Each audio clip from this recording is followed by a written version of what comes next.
તો અરવલ્લીમાં ભારત ટાઈમ્સ ન્યૂઝના અહેવાલની વધુ એક વખત ધારદાર અસર જોવા મળી છે। મેઘરજના કસાણા ગામે હજારો સાયકલો પડી રહી અને સરસ્વતી સાધના હેઠળની આ સાયકલો કાટ ખાઈ રહી હતી। હજારો સાયકલો ધૂળ ખાતી જોવા મળી ત્યારે ભારત ટાઈમ્સ ન્યૂઝ દ્વારા વિસ્તૃત અહેવાલ આ મામલે રજૂ કરવામાં આવ્યો હતો અને તંત્ર અહેવાલના પગલે સફાળું જ જાગ્યું છે। માત્ર ને માત્ર 24 કલાકની અંદર આ સાયકલોનું વિતરણ કરી દેવામાં આવ્યું છે। ભારત ટાઈમ્સ ન્યૂઝના અહેવાલની સીધી અસર જોવા મળી છે।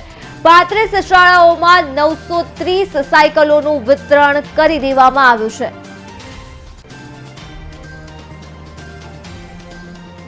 તો અરવલ્લીથી સમાચાર મળ્યા છે જ્યાં ભારત ટાઈમ્સ ન્યૂઝના અહેવાલની ધારદાર અસર જોવા મળી છે। દ્રશ્યોમાં જોઈ શકો છો સાયકલનું વિતરણનું કાર્ય કરી દેવામાં આવ્યું છે।